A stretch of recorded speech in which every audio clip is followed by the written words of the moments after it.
Good afternoon, Louisiana, and welcome to Bayou Bets for Monday, October 24th. Zach Ewing with Spencer the Guru here on this Monday. Jim Derry's off. I already told him my goal is to trash him so bad and his takes so bad in this show that he has to log on and save himself. Because I know he's been doing that to me, Spencer. I know he has when I'm not here. So Oh yeah, definitely. that's the goal. College picks, I'm here. Jim's picks all suck. Mine are all great. You're going to see it, okay? I'm beating him on best bets already, our big bucks. And had our bounce back in big bucks. That's right. We're going to talk about that. But more importantly for everyone else, it's like the LSU hype show, okay? LSU beat Ole Miss 45-20 on Saturday. Scott Rabalais, advocate LSU columnist, is going to be here to talk about it. We're also going to talk, of course, the upcoming Alabama game, which is now just 12 days away. We have a time, 6 p.m. Saturday, November 5th in Tiger Stadium. Saturday night in Death Valley. Should be a lot of fun. We'll talk about that. We'll talk about LSU's chances going forward, not just against Alabama, but where might they end up at the end of the season. The ceiling for this team all of a sudden is very exciting, Spencer. And so Rab is going to be on here in about 5 minutes. Then we'll talk some Saints. I know probably not as excited about that, but the good news is that the division is not so hot. And so if the Saints can find a way to rebound, nothing's lost yet. Yeah, it's very true. Only one game out of first in what's looking like the worst division in football. So while it's not really a reason to be super optimistic, I mean, a playoff spot is somehow still in the picture at 2-5. So it's not looking good, but you still can't give up. There's still a sliver of hope left, I'd say. Yeah, I mean, look, do they have to play better? Yes, they have to play better. But if they do, the opportunity is there. And so we'll talk about that as well. But first, I do want to focus on LSU. We'll have Rab in just a couple of minutes. Also want to let you know, if you're looking for tickets to Saturday night in Death Valley, LSU, Alabama, we may be able to hook you up with that. We're giving away 2 of them. Good seats, LSU, Alabama. Today is the last day to enter this. So here's what you got to do. You got to go to NOLA.com/LSU tickets and download and register for the Caesars Sportsbook app. Put some money in there and place a minimum of a $5 bet. Just $5. You could do it on Monday Night Football tonight. You could pick an NBA game out. You could even do it for a game later in the week, a football game next weekend, as long as you make the bet tonight. If you do all of that, you are automatically entered for the 2-ticket drawing, I think that we're doing tomorrow, for the LSU Alabama tickets. You have to be a new user. So if you already have the Caesars Sportsbook app, get a buddy, get a husband, get a wife, get a brother, get a sister, somebody who doesn't have it already, and say, hey, I told you about this. You got to take me if you win. So that's the way you do this. Also, like to remind you all, sign up for our newsletter, and you'll get wind of those opportunities before everybody else. NOLA.com/Bayou Bets for that. And so with that said, it's kind of time to talk LSU. Spencer, this game was 17-3 early in the second quarter, and then LSU just turned on the afterburners. Yeah, most definitely. And I know Jaden Daniels has really stepped up here lately, but I'd probably say this was his – I know Rab's about to join us. This, to me, is by far his best performance, considering coming in.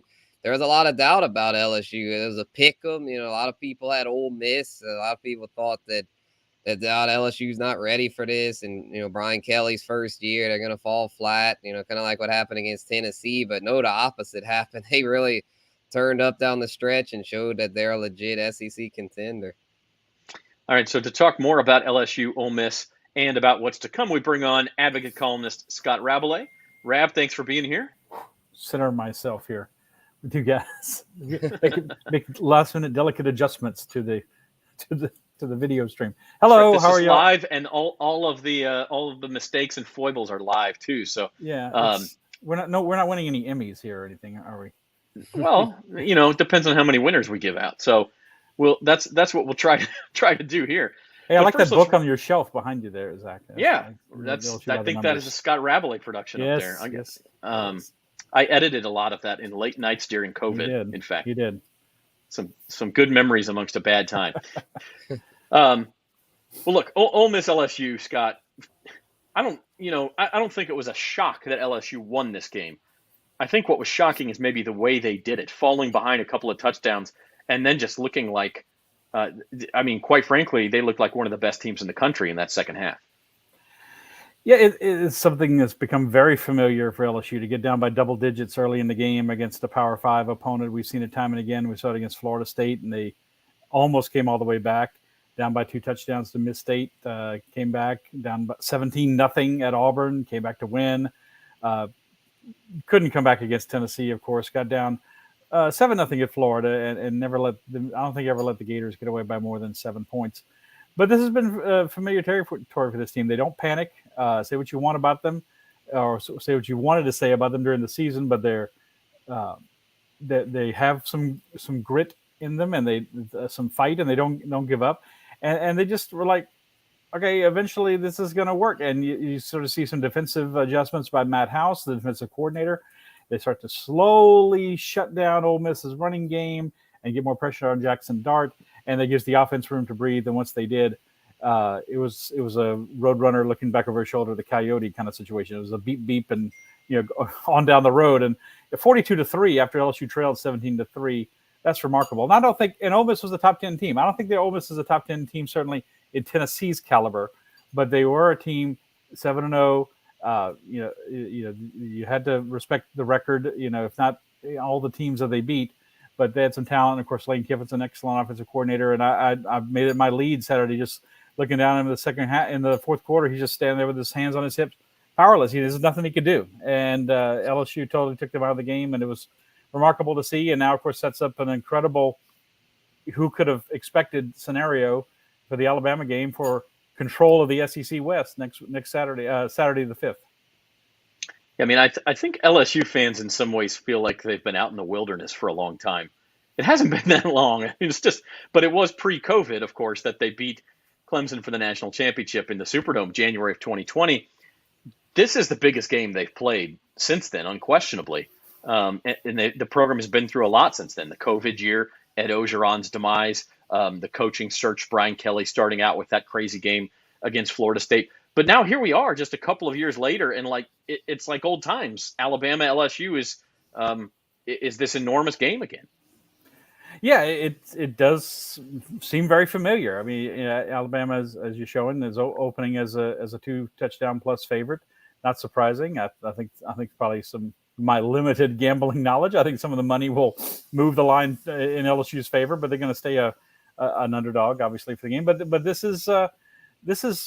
It seems like they've really accelerated the script.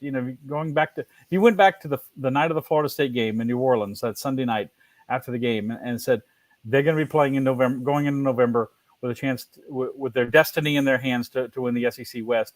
And if they beat Alabama, they probably just have to win one of their last 2 conference games against Arkansas and A&M on the road to go to Atlanta. No one would have thought that. And just to have a chance is pretty remarkable. And now, of course, you have a chance. You want to win, right? It's like, hey, it's great to make the World Series, like the Phillies. No one expected them to get there as a third-place team in their division, but now you want to win it. And obviously, LSU is in that same boat, and they're playing with confidence. They're starting to get it. The offense has come around. The defense is gives them some plays and some yards. Still, they're not an ironclad defense, but pretty typical for a lot of modern college football defenses. And even special teams didn't implode Saturday, so it's a team that's definitely on the upward trend. Yeah, in fact, this line you could bet Alabama LSU almost all season because it's so popular. A lot of these sports books will post lines throughout the year, and Alabama LSU was a 17-point line just a couple of weeks ago. So as I had one of the traders at Caesars text me this morning, LSU has scared some people off of that number. And so that's why they opened it this week at 14.5. And of course, now it will remain open with both teams off next week. So it's a super fascinating situation from a gambling perspective, but also just from LSU's perspective, Rab. Obviously, the LSU team we saw in September probably can't win this game, but there is a chance now. I think this LSU team can compete at home. What do you see as the biggest challenge Alabama presents that LSU is going to need to deal with on the field? Yeah, let's first remember a lesser LSU team went to Tuscaloosa last year and was throwing the ball in the end zone with a chance to win the game. a team that went to the national championship game in Alabama, and then lost to Georgia. So I think LSU is a little better, and I think Alabama is not quite that good, but they still have a guy named Bryce Young playing quarterback, and that's the biggest challenge. I mean, he's Hendon Hooker. It's hard to imagine anyone playing better than him right now in the SEC. And actually, Will Rogers I was just looking at it, has the best quarterback passer rating among SEC quarterbacks. Hendon Hooker second. And Bryce Young's been very good, but they're not quite as dynamic as they have been in the passing game. I think LSU has a better receiver room than Alabama does this year. I was looking at the stats. Jaden Daniels is fifth in the conference in passing yards. He's only like 86, 88 yards total for the season behind Bryce Young, and that's a little remarkable. Bryce has thrown 18 touchdowns. Jaden's thrown 12.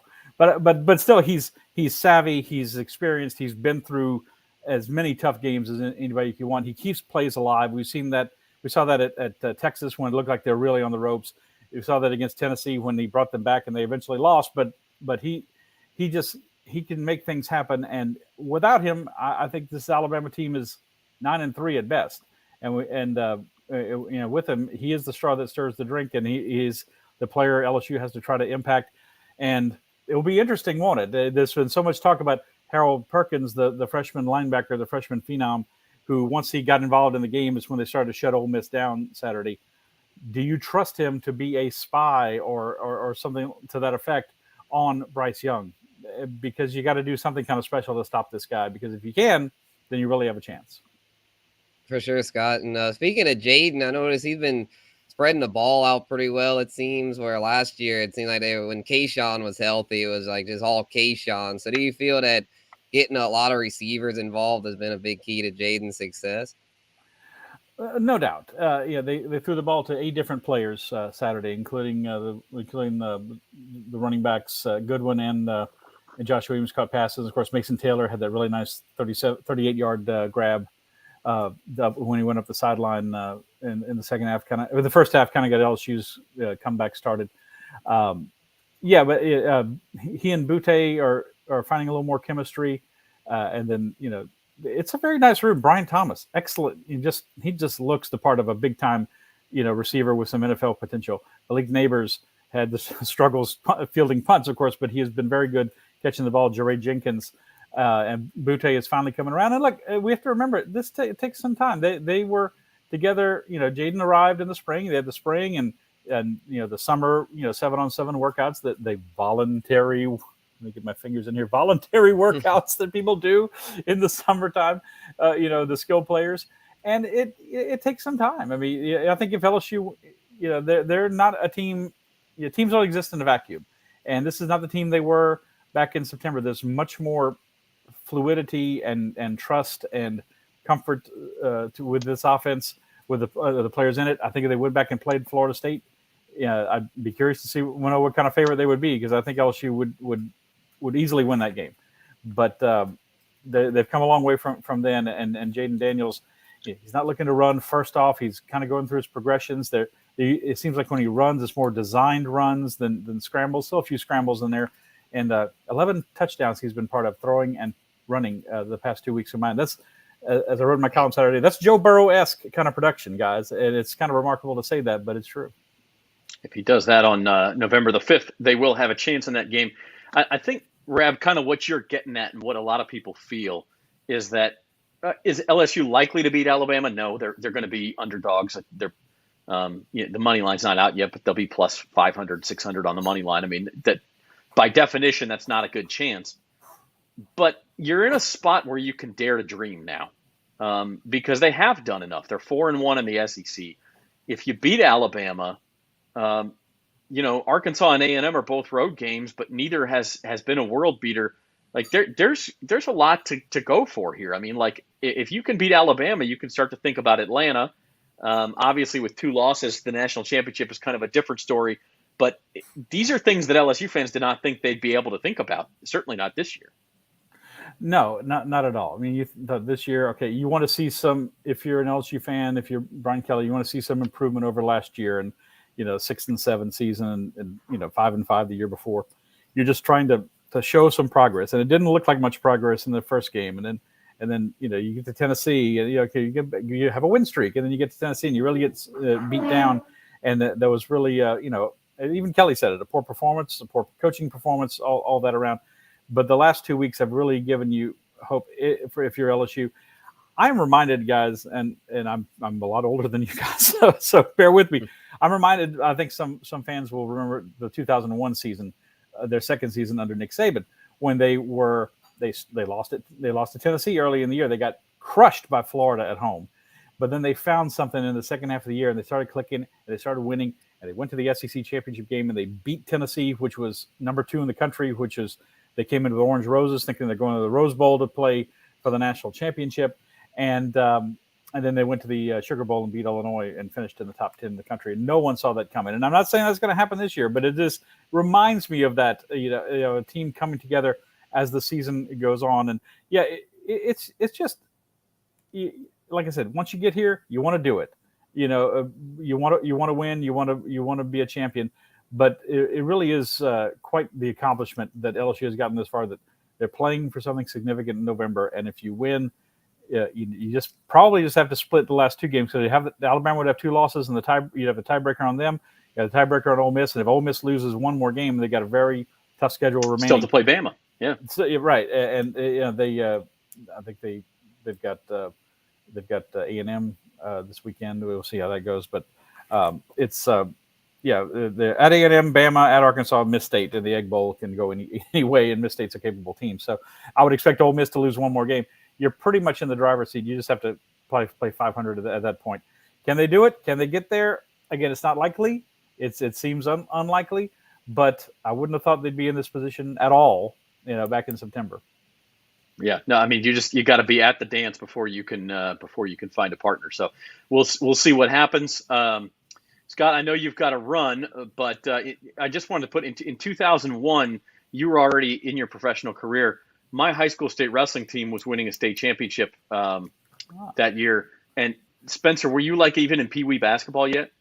Oh no, I was 3 years old. You're barely out of diapers. So yeah. I just wanted to throw that out there. Ty's older than Spencer.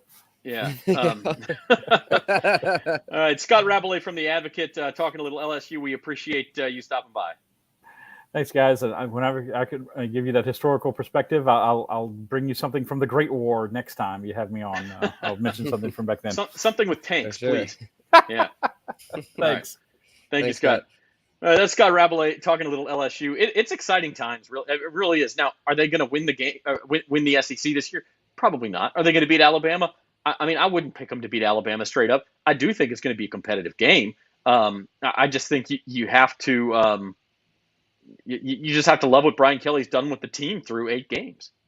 Yeah, most definitely. And I feel like even if they lose to Alabama, it's by no means a failure because it's like they weren't even expected to be in this position.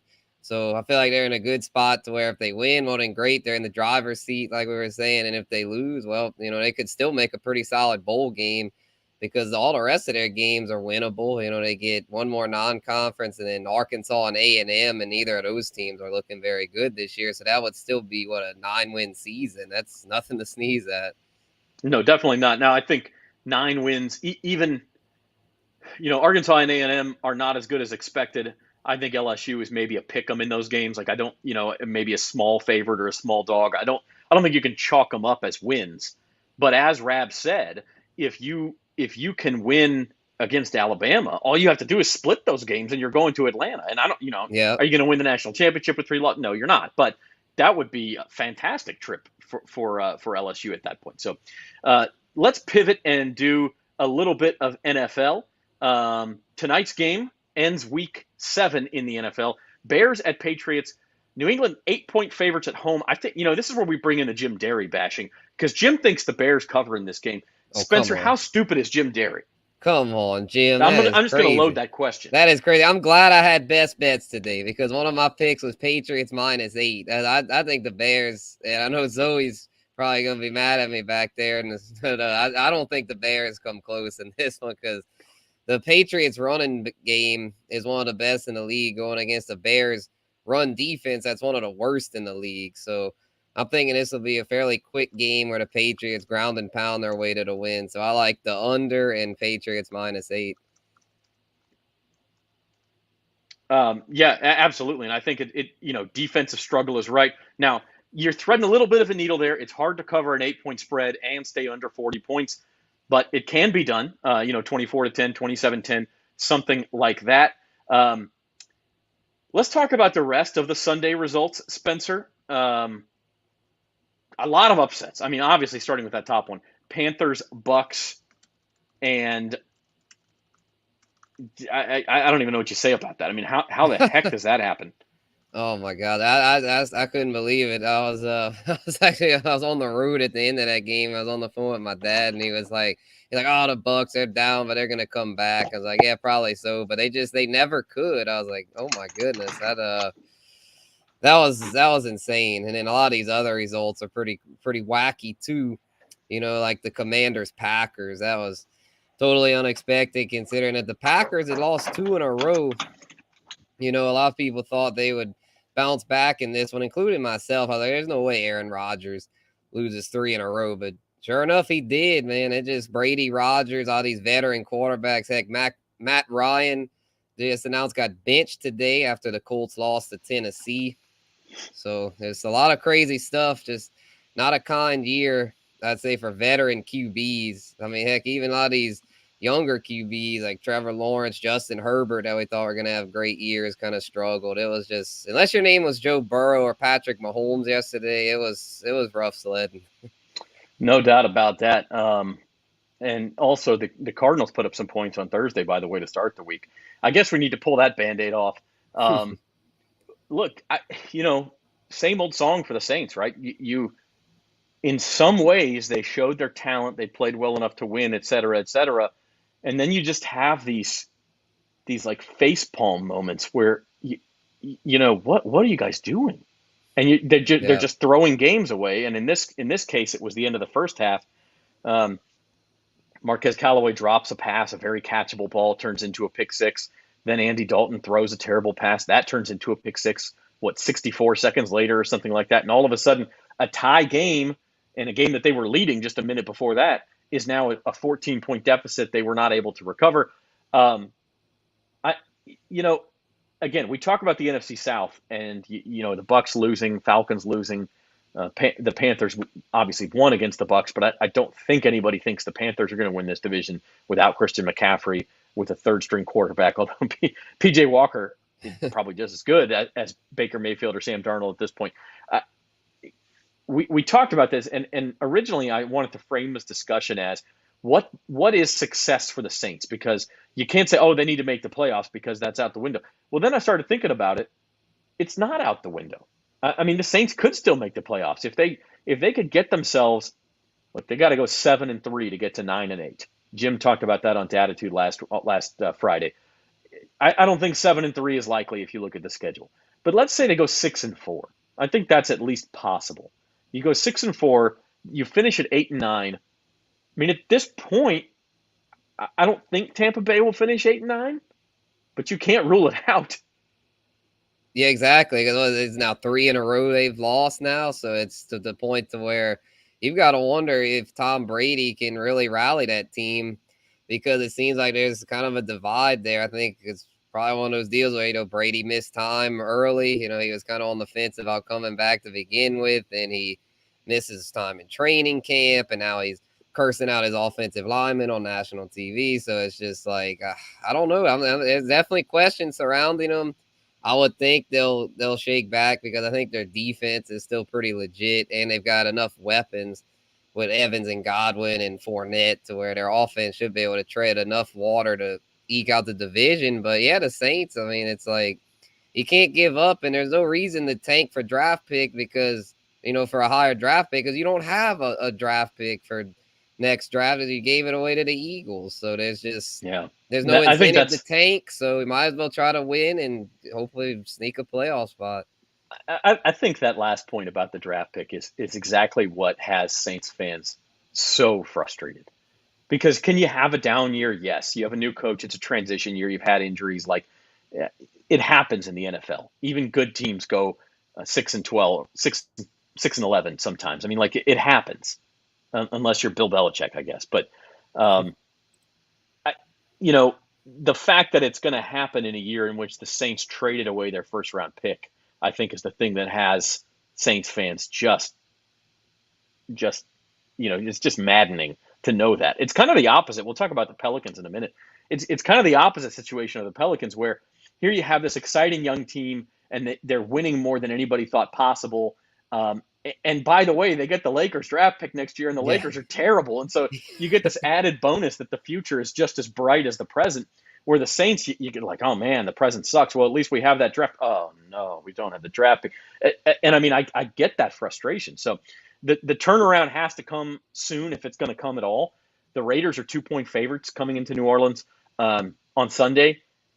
Raiders, look, they've got impressive pieces. Derek Carr looked very good yesterday against Houston. Devontae Adams obviously is tremendous. Josh Jacobs looked tremendous yesterday. Offensively, the pieces are there, but they're not unbeatable. Certainly, they're 2-4 also. Like, you can score on this defense. You can bait Carr into some mistakes sometimes. Where do you handicap the Saints' chances in this one?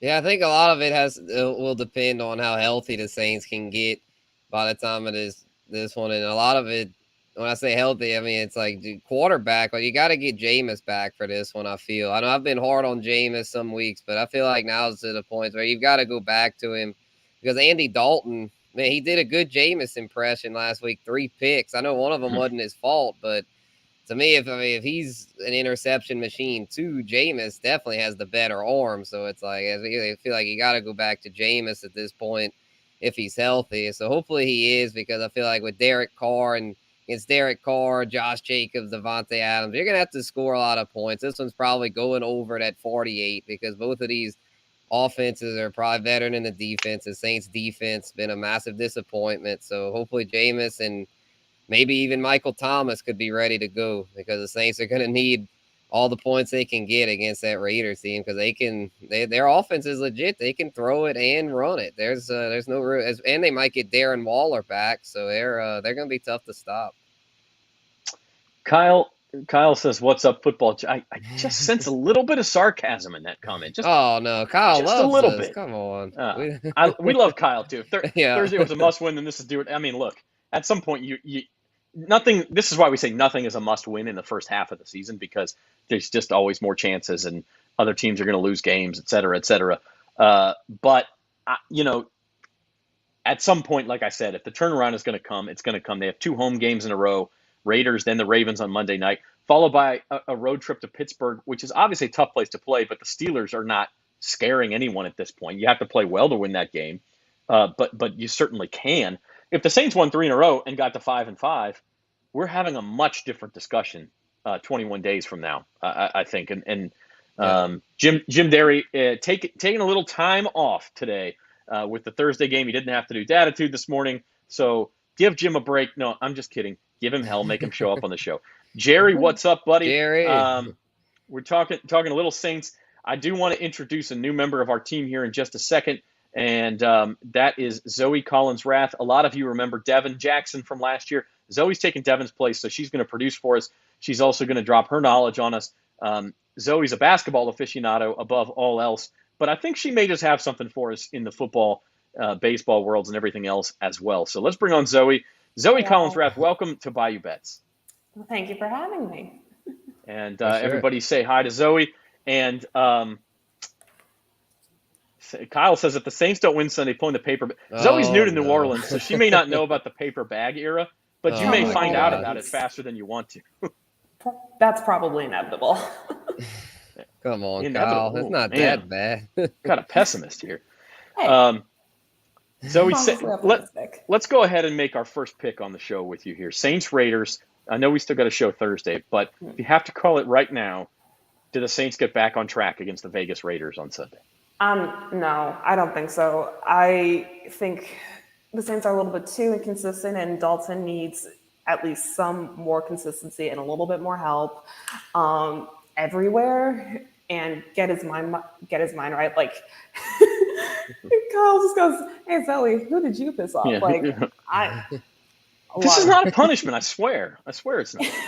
It's not. This is going to be fun, I promise. But I think at the quarterback position, Dalton, and I don't want to sound ageist, I think he's showing his age a little bit. He has. Yeah, we need Winston. That's all I said. I don't necessarily want Jameis Winston either, because both Oh. of these quarterbacks are going to throw their interceptions and have their brain farts on offense. But at the very least, Andy Dalton has a little bit more of NFL experience and have a little bit of a stronger IQ. But with that being said, with the amount of mistakes that the Saints have been making, I got to pick the Raiders.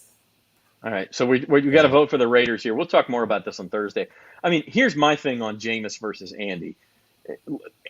Like you said, Spencer, you said it perfectly. Andy Dalton showed off his Jameis Winston side on Thursday, throwing those two. Now, look, one of them was not his fault. The Marquez Callaway, that's on Callaway. He needs to make that catch. But the one in the end zone and then the one after the Callaway, terrible throws. You can't make those decisions. You can't make those throws and get away with it in the NFL. Now, I'm going to blank on his name, but the Arizona safety who returned the second pick for a touchdown. Isaiah Fantastic Simmons. catch. Yeah, Isaiah Simmons from Clemson. Fantastic catch. I mean, not everybody can make that catch. So sometimes you get punished, sometimes you don't. It was still not a good throw. But I'll put it this way. Jameis obviously has his Jameis side, right? But he's got the higher ceiling than Dalton does. And the Saints need to roll the dice right now. They need that ceiling. Look, if you're going to throw a couple picks, I need four tutties with it. So, you give me that, and maybe the Saints have a chance in some of these games. Yeah, I think they could. With Jameis, at least, I think they have a little more of a fighting chance, kind of. I know his decision-making might not be quite as good as Dalton, but to me, the end of that Cincinnati game was kind of telling as far as Dalton. It started off good, but then down the stretch, it just kind of crumbled, whereas we saw a resilient quarterback like Joe Burrow. I mean, just so cool, calm, and got it done. So it's just, and they also, Michael Thomas, I brought him up earlier, and I'm going to say it again. He's got to get back out there. I know a lot of people have written him off, but I know he's not what he used to be, but he's still got some juice to where, or in Jarvis Landry, if not Michael Thomas, at least give us Jarvis Landry, because hell, I mean, Olave's needs some help. I mean, he can't do it all by himself. I mean, look, the Saints, and this is funny. I tweeted this out the other day. Their 2 wins are over first-place teams, by the way.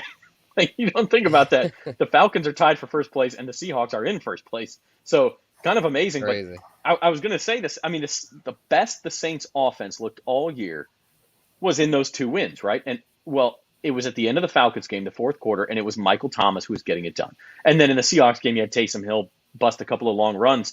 They probably don't win that game without those. But the most consistent quarter the Saints have played all year on offense was the fourth quarter against Atlanta. And it was Michael Thomas. And Jarvis Landry, by the way, played pretty well in London as well when they started to get the offense rolling against the Vikings. So it does make a difference. You need those weapons in there. You need them. And so we'll see what they can do. But anyway, we'll talk more about it on Thursday. Saints, Raiders, backs squarely against the wall for the Saints. They lose this one at home. Then you start to think about how bad can it get. In the meantime, we'll pivot, talk a couple of other things. The World Series matchup is set. Phillies versus Astros starts on Friday, so we get a few days off because both LCS ended early in 5 games for the NLCS, 4 games for the ALCS. Spencer, are you surprised that this series price is not bigger for the Astros? I kind of thought it'd be over 200. Yeah, I thought so too. At this price, I might be willing to just play chalk and go with the Astros, because I feel like you're not having to pay that much juice considering how much better they were in the regular season than the Phillies. I know this is the postseason. It's a completely different style of baseball, especially with the pitching, but I feel like the Astros have the upper hand with their pitching. And the Phillies, they've got all these big sluggers, but I just don't see them matching up too well against those Astros arms, man. Verlander, McCullers, Javier, Framber. I always forget about Framber. Framber Valdez, yeah. Yeah, exactly. It's just, to me, it's just, they're just overmatched. Maybe they'll keep it going. They seem like they could maybe be like one of those teams of destiny, but at a certain point that runs out, and I think it runs out against the Stros. Yeah, I will say this, Zoe. I think the Phillies bats, they're the bats at the top of their order. Schwarber, Harper, Rhys Hoskins, Real Muto. They have been as hot through 3 rounds as any lineup in baseball. And if that gets going, the Astros actually have had trouble hitting at times in this postseason, even though they haven't lost yet. But 4 days off is a long time. Things can reset It's the Astros pitching against the Phillies bats. Where do you come down? True to Chicago form. In 2005, when the White Sox won the World Series, that just purely came down to pitching. And I will always trust a strong bullpen over batters any day of the week, because some games are off, some games you're on, but you can always rely on good pitching and good defense. And as much as I hate the Astros, their bullpen is solid, not to mention they've been in the postseason more than the Phillies in the past. And I think pitching experience and playoff experience is going to win out ultimately. And certainly seems that way. Yeah. Yeah. There's a lot of Astros fans in Louisiana. There are none on this show, I'm sorry to say. But look, the Astros are favored. I'm surprised they're not favored by more. But that kind of makes you think that somebody knows, hey, the Phillies could compete. And they do. Look, when Zach Wheeler or Austin Nola's on the hill. Aaron Nola's on the hill. Yeah, they have a legitimate chance. And I think maybe Louisiana fans look at it that way. Either the Astros are going to get a World Series ring, and I would be happy for Dusty Baker, by the way. That man deserves a World Series ring. Or Aaron Nola gets another LSU ring. So it works out well, either Bregman and the Astros or Nola and the Phillies. So good news for LSU. More good news. The best comment Kyle Brister's ever had on this show. It is true that Derry's bookie paid him a visit to pick up his car while he makes good on his Saints win total over. Maybe that's where Jim is today. He asked for the day off. I wonder if he's going to the impound lot. Could be. Pay up. Speaking of best bets, Saints win total. Yeah, Jim Derry's best bet actually won for once, but he still only won $6 this week. He has Bears plus 7.5 pending tonight. The line's actually up to 8.5 now. Guru, you have lost $15, but you can get that back tonight. I think at the end of your money line parlay, you just need the Patriots to win the game. Right. And hey, I won some money. Hey, I won go some money Rutgers. this week. We're going in the right direction. Rutgers came through for me, covered against Indiana with my best bet. So yeah, we're off and rolling. It's only uphill from here. That doesn't sound right. It's downhill from here. Yeah. The balance is going up. I'm running downhill. Yeah, on mine, the Chargers freaking let me down. I thought they would do well, but I don't know, that team, that's Staley, that's a mess. That's a mess. You want to talk about a 4-3 team that has, or I guess they're 5-3 actually, that has their fans must have no faith in them at all. Yeah, I guess it's got to be 4-3. 7. Yeah. I can do math. I promise. Sure. I'm getting my Lamborghini prepped with all the best bets I'm winning. Ooh. I don't know if he's going to win any money tonight with the Bears. If only we had the cojones to bet that much for our best. Yeah, don't lie. He's betting on the Titans, and they keep the magic pixie dust for the Tennessee Titans keeps working. Outgained 7 times this year, and somehow they're 4-3. All right, shifting to basketball real quick. This is Zoe's fast lane here. She can tell us about the Pelicans. Look, they were down by 17 points in this game. I don't think they came out with the right kind of energy after winning 2 in a row on the road to open the season, Zoe. Probably more important than the fact that they came back and made this a game, a loss in overtime, is the fact that Zion and Brandon Ingram do not appear to be seriously hurt. Ingram is not going to play tomorrow against Dallas. He's in concussion protocol, but hopefully won't be a long-term issue. Zion has let me get the exact term here, a hip contusion. Posterior hip contusion, which I believe is the scientific term for badly bruised booty. So it looks like he's questionable tomorrow, maybe back. Herb Jones also questionable for tomorrow. So I don't know if I bet on the Pels tomorrow, but long-term this team looks like it has something, so. Yeah, 100%. I mean, tomorrow they're playing the Mavs, who are currently 1-1. So I take that bet for the Pels. I think with them having their first loss last night, coming off a lot of those wins, your energy is up here, and you don't think you need to be up here, but then you get caught and it's a close game, and then you're 17 points in a hole and you force an overtime. The energy that they had going into overtime was great, and it showed a lot of their depth, a lot of things of what they can do, especially in the future. It just has to come down to how they play defense and sustaining that defense and that energy over the course of 4 quarters of basketball. It is hard to do, but they can get it done. It's an 82-game season, and they still have a lot of kinks to work out. But I think we should all be happy and optimistic that the Pelicans are here in the position that they're in, because they have a lot of room to grow and stay healthy. Fingers crossed. This worst case scenario, if the injuries start piling up, then I don't think the playoff chances for the Pelicans are going to be there. Yeah, I mean, I just want to see him stay healthy to see what happens, because you can, Spencer, like against the Nets on opening night, you could see the potential this roster has. Mm-hmm. But it also is kind of fraught with peril, as Zoe mentioned. Like, Zion goes down, one other guy goes down, all of a sudden the team's not very deep either. I feel like their depth's pretty solid, though. I mean, they've got some I'm saying pieces. if you take away some guys, all of a sudden you get into the depth. And yeah, I mean, it's one of those. Obviously, you're not going to make a super deep run if you lose Zion and Ingram, but I feel like the depth's good enough to where, like, even if they have an injury or two, they should still make the play in and maybe get out of there and cause some trouble like last year. But let's hope it is better than that. The whole point of this season is you've got everybody ready. You know, you got CJ, BI, and Zion all, at their, peak levels, playing at all-star caliber levels, where you want to try to not only, like, make the playoffs, but you want to try to get a home playoff game, like a top 4 seed. I feel like that's this team's ceiling. And so they've just, obviously got to stay on the floor. Zion might have to dial it back a little bit. He could have, luckily it was just a bruised booty. It could have been worse. So, I mean, he spammed that floor. That was like, man, that was scary. But he can stay out there. And then BI, concussion last night. Hope he only miss a game or two. To where those guys, though, they just, I love the ceiling, where I know they're kind of risky, but if they hit it, they're going to have a special year. Yeah, I mean, but that's the risk you run with such a young team that's still trying to find their groove and build something. And if the ceiling is high, who knows what's going to happen, especially with the experience and just them trying to find themselves and prove to other teams in the NBA that this is a team that should be respected.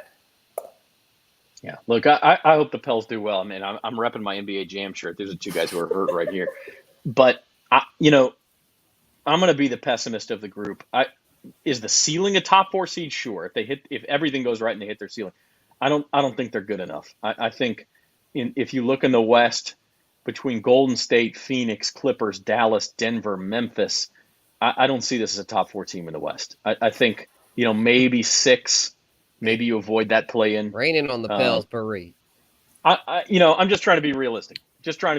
I wouldn't go out and bet a whole bunch of championship futures or anything like that just yet.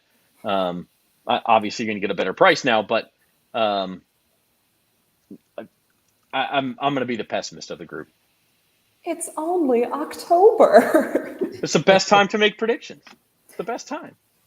Look, it is, but it's, you know what? Top 4 team, let's go for it. I am noting this right now. All right, write it down. Yeah, write it down. Let's write it down. She popped Pels the cap top off the 4 pin. seed. Let's do it. Let's do it. Yeah, Pels win total was 45.5, I think, before the season. I think that's about right. I think they're in mid-40s, which is probably in that 6 to 8 seed range, where you might avoid the playoff, the play-in, you might not. So we'll see what happens, but I do think they're a better team than last year when they had to. I mean, look, they were the 9 seed last year. They had to spring an upset just to get into the main bracket as the 8 seed. I think they're better than that. I just don't think. I think it's too early to talk top 4. I do. But I'll just say, the ceiling. That's the main point I was in. Like, and I'll just go all out on a limb and say they'll do it. But it's obviously it's not something I'd put a bunch of money on, because it's just so it's Zion's injury history. It's just. I'm surprised the floor was okay. By the way, I'm surprised the floor. I mean, he hit that floor. You talked about that. Like, that's a big dude. Yeah. That is a big dude coming from a long throughout the city. Yeah, no doubt. Now you talk about LSU Ole Miss earthquake game. That was the Zion earthquake game. Hopefully he's okay, and it's okay to joke about this. But I do. It looks like maybe he plays tomorrow, maybe he doesn't. But They go to the West Coast starting Friday, and I think he'll be fine for that. So yeah, some stretches, some ice, his butt will be good. line of the day right there. Yeah. God dang it. Let's look at the final. You know, Thank you, Jim. yeah, I happen to agree with that. So I'm not. Let's look ahead to the weekend. I'm not gonna argue with Jim for once. NCAA Week 9 coming up. Ohio State, a road challenge at Penn State. Kind of think the Buckeyes caught a break because this is a day game. Penn State at night with that whiteout crowd is like one of the famous. I don't know. I would put them on upset alert maybe if it was that, but they're just too good, Spencer. Yeah, definitely. Yeah, I mean, Penn State, they killed Minnesota, but I just feel like Ohio State's on a whole nother level. So, yeah, I wouldn't. And that's a lot of points, though, for them to cover that. That's one, as Jim would say, I wouldn't touch it with a stick. Yeah. Elsewhere, Florida, Georgia, world's largest outdoor cocktail party in Jacksonville with the Dogs, big favorites. Cincinnati, UCF. I put this on here because if UCF should win this game, and they're only 1-point dogs, that would leave the Greenies all alone in first place in the American. Still some tough games to go. Still got to play SMU and UCF and Cincinnati, but they would be in first place going into November. Tulane's off this week like LSU. Zoe, what do you make of this one? Ole Miss favored by only 2.5, and A&M's they're reeling, but only a 2.5-point dog at home. I feel like Texas A&M is that one zit on your face that just like that you pop and you try and get rid of, and it just keeps coming back. It just does. There's something about them that like always gives teams trouble, and I think when Rabalais, he was noting that Ole Miss wasn't the team people think they were, and I'm thinking A&M could pull an upset over the Rebels because it looked like they had no fight in them against LSU this past weekend. Texas A&M is a zit. Like, you are going to fit it in Louisiana. This is I like that line. Yeah. And if Ole Miss does win and cover, then maybe Lane Kiffin can get a Clearasil sponsorship or something. Yeah. Just fantastic. All right, let's look ahead to the NFL before we go. Thursday night football. Bucks are dogs at home. So it may not get 4 of their next 5 games are at home, but they're not easy games. I think they got the Ravens, they got the Rams in there. I think the Saints are one of those who the Bucks typically struggle with.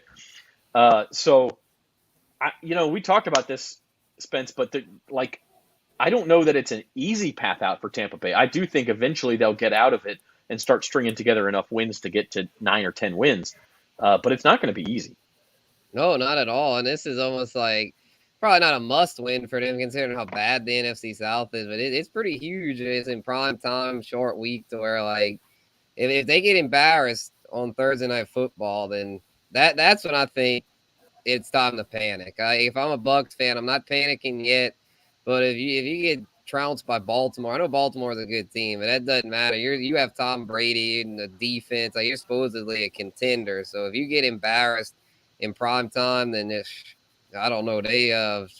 Atlanta might end up stealing the division. As awful as that sounds, because nobody looks like they want it. Where at least Atlanta, yeah, they stink as far as their personnel, but they do have heart, as Jim says a lot of times. So, I don't know. Pretty shocking line there. Actually, Yeah. Speaking of Atlanta, so the Falcons have not been favored all season. And this past Sunday against the Bengals, yesterday was the first time they didn't cover. But now, not only are they favored, they're favored by 6 points. I don't know that I have that much faith in the Falcons yet. How is that even possible? I don't even know. I mean, Yeah, my mind's just going blank because I have no words. That's what the NFC South will do to you, trying to handicap the NFC South. It's such a mess. Just makes your mind glaze over. Yeah. Niners 2-point chalk against the Rams. That's the series where the 49ers just seem to win all the time, except for last year's NFC Championship.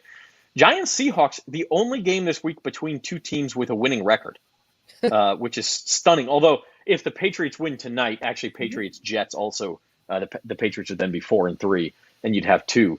But Giants Seahawks as one of the games of the week, like this season just gets stranger and stranger.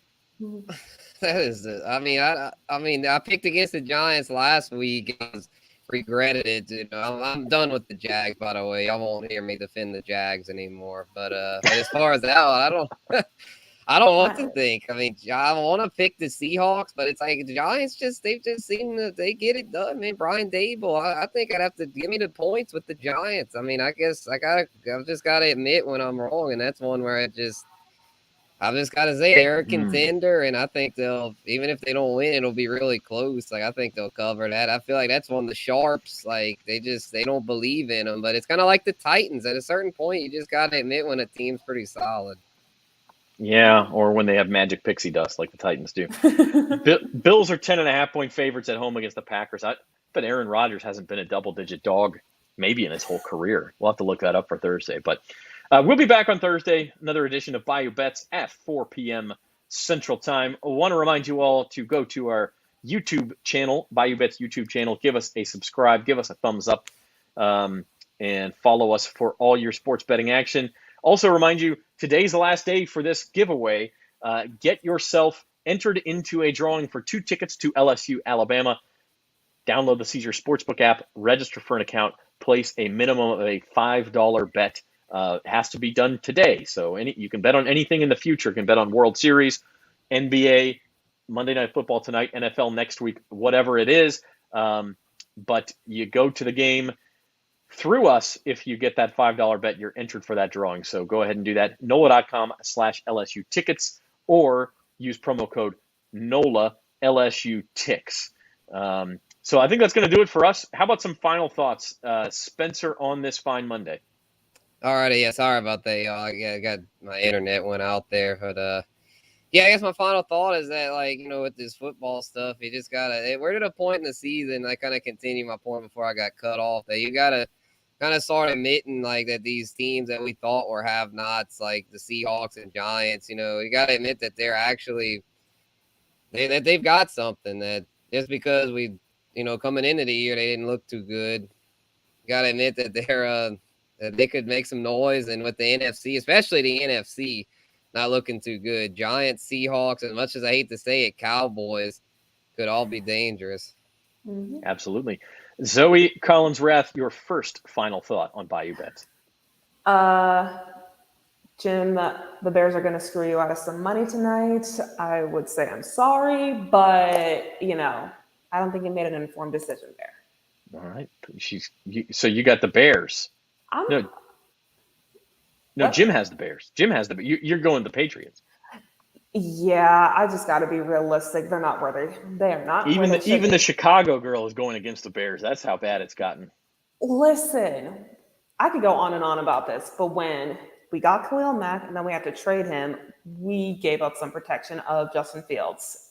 So he can't do his job, unfortunately, without being protected or sacked. All right. My final thought is that Brian Kelly's the real deal. And whether we see it manifest completely this year or not, the fact that LSU Alabama has become one of the games in the country in a couple of weeks just goes to show you that there's going to be more to come at LSU. Tigers are in a good spot. We'll continue to see it.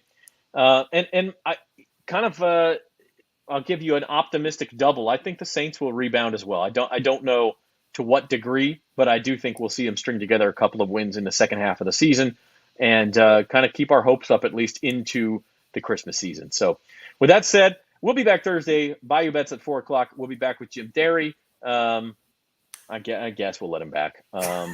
Zoe and Spencer will be here as well. We will preview the weekend to come. Week 8 in the NFL, Week 9 in college football. And Spencer and I will be back tomorrow, Fantasy Roundup, 2 p.m., talk all your fantasy football needs. And Jim will have Datitude as well on Wednesday morning, so check that out. Until next time, everybody, this has been Bayou Bets. Thanks for joining us.